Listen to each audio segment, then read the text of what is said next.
I'm trying to do a better job of giving myself credit when I do something that I don't want to do, instead of beating myself up for not doing it perfectly when I do it. I was on a podcast yesterday called Project Focus. He was from Australia. It was 6 a.m. his time. Shout out to that person. Yeah, fully suited up. He had a standing desk. It was awesome. Such a good interview. It was an hour-long interview. And he was 52 years old, and he asked me really important questions. And it was about fundamentals. And I basically said at one point in the interview, I said, I think 80% of Kevin and I's success was just we just showed up every day for the podcast. Next Level Nation, today for episode number 2142, 80% of success is just showing up. There's many quotes out there. 90% of success is just showing up, all that stuff. I don't think it's quite that simple, and we'll get into that in today's episode.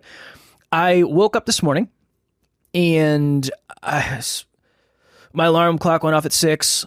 Ace likes to snuggle like in between my legs when I lay on my stomach, so he slept with me all night, most of the night. And he does not like when I wake up.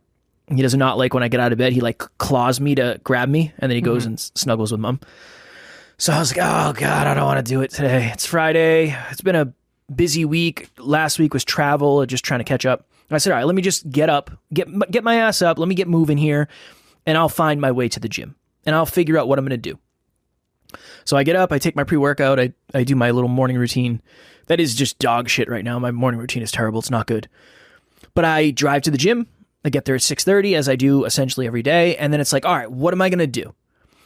I don't have that much time because Alan and I are recording early today. Mm-hmm. I got some stuff that needs to get done. I'm just going to do cardio. And then I felt bad. I was like, Kev, go lift. You're trying to build muscle. Go lift. I'm just going to do cardio. Me going and doing cardio is better than me hitting snooze and going back to bed. At least, is that thing that I'm doing optimal? No, not necessarily. Is that thing that I'm doing going to 100% propel me to my goals? Not necessarily. But the fact that I get up and I did the thing that I normally do that set me up for the rest of the day is super important. So when I was walking out of the gym, I did a video. And I said, very rarely, / ever, are you going to have the best workout you've ever had? Mm-hmm. Are you going to have the best day you've ever had? Are you going to have the best anything you've ever had? Because by definition, the best is rare. That means it's better than anything that's ever happened before. The odds of that happening are very, very low. So we have to be okay with operating on 70% days, 80% days. There is a drastic difference between ideal and realistic. Ideally, we would have an hour to do every single one of these episodes. Realistically, that may never happen again. We have to be okay with dealing with realistic and making realistic better. I was thinking about this a lot recently. How we did an episode not long ago about embarrassment. Yes. And what's your reaction to embarrassment? I'm going through this weird thing lately where I'm realizing how much cred hits I take. Like Oklahoma City? Yes. Exactly. The old me wouldn't have thought anyone would even care about that, because now I know that other people are like, well, if you were really smart, you'd know that. It's like, no, I don't care. Like, it's actually smart not to care about that. I find it difficult. I used to say, I find it difficult to remember things I don't give a shit about. Right? I'm not going to need to know that. But now that I know that other people think that, it's like, oh, whoa, wait a minute. If they don't think I'm smart, I said this to Emilia yesterday. I said, people's perception of you changes how they see you, and how they see you is how they make choices. And I never used to understand how much what you say and do affects people's perception of you. Because if you're not insecure about your intelligence, you don't mind firing off Oklahoma City. Whereas someone who's insecure about their intelligence, they would never say that because they're too scared to answer, or too scared to ask a question, or too scared to put themselves out there. My point of this is this. You are going to make mistakes constantly if you keep showing up. Constantly. And if you can't handle that emotionally, you won't keep showing up. When I was on that interview yesterday, Project Focus, and he said, wait, 2,100 episodes? And I said, yeah. And he said, how often do you guys do it? And I said, well, we started off with one, but we do one a day now. And he's like, you do one a day? What's the average length? And he wasn't coming at me. He was kind. He was very respectful. Yeah. He wasn't coming at me. I could tell the difference. Oh, really? What's the average length? That is only 2 minutes per episode? You I can't stand when people do that. I know. Isn't it so annoying? Yeah, it's like... They have to I'll tear say you 20 down because it makes them feel insecure. I'll say like 20 minutes. And they're like, oh, well, they're not like hour episodes. It's like, what do you mean? What are you talking about? What do you mean? So that's What do you that's mean? a reaction to their insecurity. Because if they're on episode 60 and they think that's great, they're going to have to chop down your... I think that's great for you. And agree. if you want to give me love, I will give you love. I will give you more love than you can even fucking handle. Shout out to you for getting episode 60. Well, you don't have to cut, you don't have to cut us down. 2,140 episodes. I mean, you don't have to cut us down.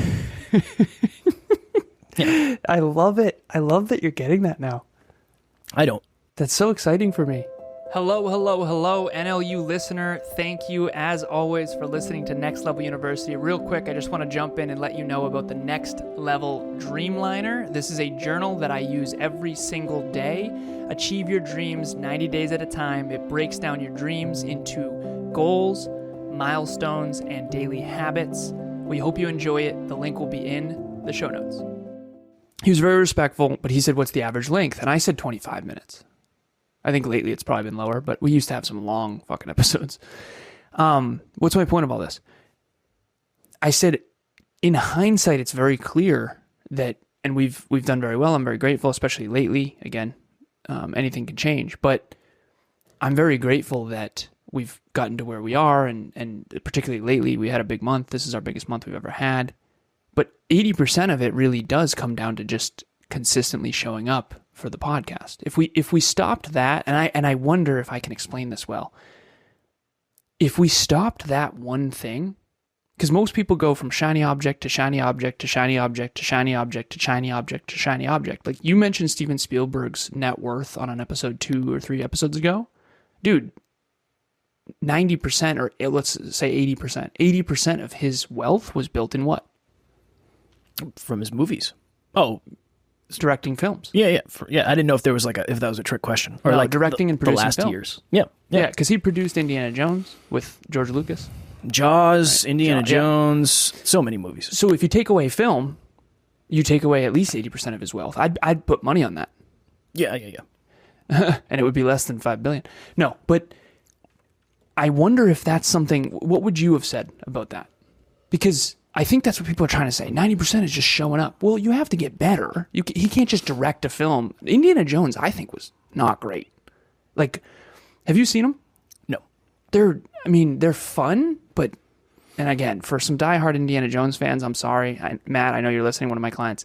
Not a fan, dude. It wasn't great. Not a fan. What'd you think of Jaws? You think Jaws was good? For sure. Yeah, Jaws was great. It's been a long time since I've seen it. I've been going back to some old films. Gotta watch it again. Some of them are brutal for me, yeah. But my point is, what did you used to think when we first got together 8 years ago? If you heard 80% of success is just showing up, what would you have thought? I would say that tracked pretty well for my quote unquote success because most of the time I just showed up and got opportunities because of it. Mm-hmm. So I would say that tracks. If anything now, I'm alarmed when I think of the fact that 80% of somebody's success comes from one thing, because when you get really good at one thing, it creates opportunities for you to branch out. And it doesn't have to be 80%, but I understand. But no, it made sense to me. I think the fact that can't get left out is showing up is enough, but you have to show up and show up better as you go. Mm-hmm. And if that's not a natural tendency, showing up is not enough. I don't think showing up I am getting better at doing cardio. Better by maximizing my time, making sure I'm watching better content, whatever, right? Mm-hmm. I'm getting better at exercise by maximizing my time, whatever. Were you not before? I was, but not to the degree I am today. It's not drastically different. It's just a little bit different. This question will come off like I'm chopping Kevin down, but I'm not. As someone who isn't naturally mastery driven, what was it like before? I think I was just showing up. I don't think I consciously had something I was working on. When you're in the gym, this is what my mindset is, and I know we got to jump in 4 minutes, 2 minutes. It's in my head, I actually am thinking, Alan, even if this workout sucks, you have to get 1% better. Sometimes my mind even says 0.1%. Seriously. Like, you can't leave this gym without getting better. You will not fucking leave this gym until you get better. It has to be in something. And you and I, Kevin, I have a big exercise streak going, and for weight training specifically and being body comp and being jacked, that's not as optimal what I've been doing. But cardiovascular wise, it's the compound effect is crazy. I mean, I could run a 5K just right now, like pretty well. I probably could do 22, like just right now. It's wild. It's just because of the streak. It's the compound effect. It's not because I'm special. And I got these giraffe legs. My point for you is, what are you thinking about in the gym? Because I will not leave that fucking gym no matter what, unless I am at least 0.1% better. Oh, man. I'm just thinking, get it done. Yeah, that's not a conscious thought for me. Like, I have to get better. That's not a conscious thought. Just get it done. Right now. In this moment? Yeah. Get it done. Get it done, weird? Stay on time. Those are my two. Nice. Yeah, I don't have that second one. Sorry. Lately. One last thing. So Kevin and I never once have presented the same thing in group coaching. Never once.